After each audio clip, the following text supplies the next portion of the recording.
continued your first round this morning and finished up second round with back-to-back rounds of 67. What's your game feeling like heading into the weekend? Yeah, it's the first tournament in a long time where I felt like I've actually been able to score. I've been hitting it well the last 2 to 3 months, and then finally just starting to get some low numbers. Just finally started to get the ball in the hole and feel like I'm walking away, not giving away a bunch of shots. So we did a lot of work on my putting with my coach Cameron McCormick this week, and it's starting to pay off. And then just got to get the driver in the fairway a little bit more often, give myself some more opportunities, and just keep doing what I'm doing. What specific things were you looking to improve with your putting? Start line and alignment. I was just getting lined up a little bit right and hitting good putts down my right alignment, and then just kind of burning a lot of edges the last few weeks. And so really right now I just have to feel like I'm left of the target. It's a weird feeling, but it's nice when you kind of look up, you see the ball tracing down your line. But it's something I got to get used to and got to be able to trust under pressure. And it's going to be one of my cues going in the weekend for sure. Played this course last year. What about this course suits your game? I'm not sure, honestly. It's, a lot of people would say that it's a bomber's golf course, but you have to have good short game around here. This is one of those courses where if your short game's not spot on, you can lose a lot of shots going through the round. So it's just so much undulations around the greens. You got to put yourself in the right spot around the greens just to give yourself a decent shot of making par. So because if you're not, you'll get penalized. So my short game's always been pretty good. It's been a good strength of mine, and then right now I'm just doing a good job of just not getting myself in trouble. You talked about, your putting and everything, what you're working on. I think you made a pretty big bomb on number 17, like about 55 feet. Yeah. Yeah, talk about that one.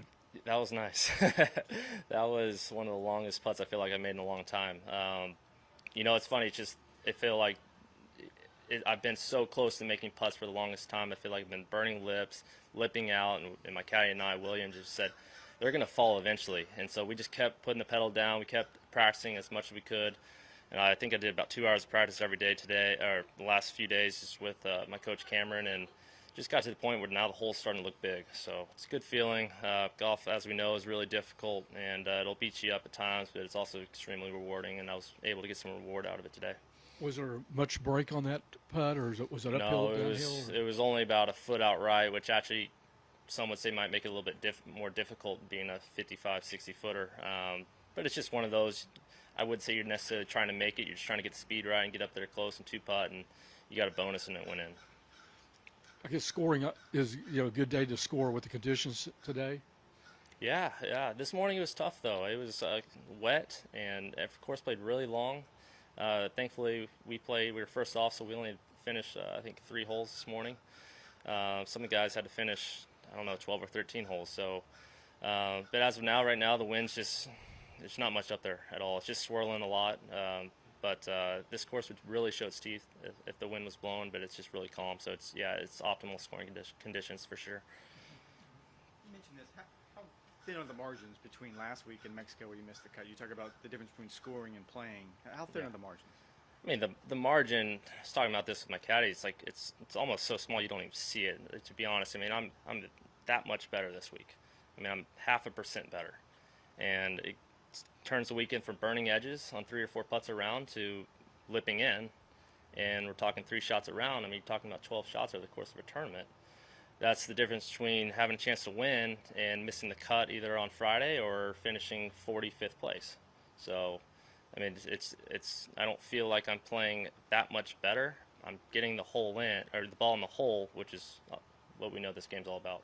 Well, to follow that, does the confidence come from the scores, or the confidence come from knowing you're that much closer? It comes from the progress for me, just knowing that I'm that much closer. I'm doing the right stuff. The work is actually paying off, because when work starts paying off, it's tough when you start working and you're grinding and you're not getting results. That's when it's really tough. It's but when you start to see you're starting to get dividends out of your work, it's motivating. It makes you want to go work a little bit harder and a little bit harder, and so. We obviously did a lot of good stuff this week, and then, once the ball starts going in, the hole starts looking bigger. So it's just a confidence thing. You start building off of that. Just a quick one. Did you have a history at this course before last year playing here? Did you No, see it at all? not at all. It's first time playing was last year. Interesting. I mean, Yeah. does it feel like other Texas courses feel at home for you? What I love is the Bermuda. We're not on Bermuda very often, except for occasional, Colonial and Florida swing. So I grew up on this stuff, so I'm very comfortable. A lot of guys, I would say, probably aren't comfortable chipping off this stuff. Luckily, we are playing the ball lift clean in place. It's really sparse. Like the ball can sit down. There's really sandy areas. It's really grainy. A lot of guys are using hybrids and putting around the greens, but I just feel really comfortable. I know how the ball's going to come out, certain lies and stuff, so it certainly feels like home to me. I hate to end on this one, but you said the golf gods kind of snap you back. Was that what number 9 was? I mean, basically, that's just kind of, hey, you feel like everything's going perfect. We got to tweak it a little bit on you, right? Yeah, I don't know what that was. It was just a bad putt. So honestly, the second putt, I hit it right where I wanted to. We misread it. We had it inside the right lip, and hit it right there, and it broke a little bit right. It was just one of those. These greens are really subtle. There's putts that just breaking just half an inch left or right, and if you're wrong, you're going to miss the putt, and we were wrong on that one. Thank you. All right, thanks, guys.